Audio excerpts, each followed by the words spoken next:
सोयी सुविधांसाठी केला पाहिजे म्हटलंय आणि पर्यटनाचा उल्लेख आहे. पण आम्हाला तर दिसतंय पर्यटनाच्या नावाने जे काही होतंय ते विस्थापनच जास्त होतंय. जल परिवहनाच्या नावाने क्रूज नर्मदेमध्ये येत आहेत. सुप्रीम कोर्टाने नाकारलं तरी सुद्धा अशी त्या पर्यटनाची चमक धमक आहे. तेव्हा पर्यटनामुळे कोणाला थोडंसं हॉटेल बांधता येईल, कोणाला दुकान चालवता येईल, पण त्याचं नुकसान पण होईल. आपल्या पोरी सुद्धा कदाचित लिपस्टिक लावून दारामध्ये उभ्या राहतील, हे विसरू नका. आणि म्हणून आपली संस्कृती जपणं पण गरजेचं आहे, प्रकृती जपणं पण गरजेचं आहे. तेव्हा या जमिनीचा उपयोग कसा करायचा, कशासाठी करायचा ते ग्रामसभा ठरवेल असं म्हणून तुम्ही 26 जानेवारीला केलं पाहिजे.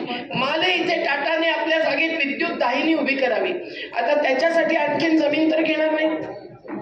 तेही विद्युत मुंबईमध्ये जाणार की पहिल्यांदा या क्षेत्राला मिळणार.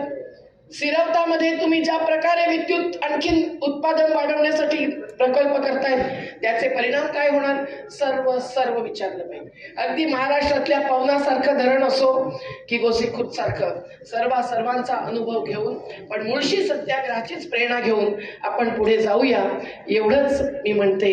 आणि म्हणून आपण लढेंगे की नाही, मग लढेंगे तो जीतेंगे की हारेंगे त्याचं उत्तर द्या. लढेंगे मुलांनो, तुम्ही हात पण नाही वरती करत. घाबरताय की ITI मधले तुमचं जाईल म्हणून? मग लढेंगे. युवा शक्ती आई है, महिला शक्ती आई है, नवी रोशनी लाई है. जिंदाबाद.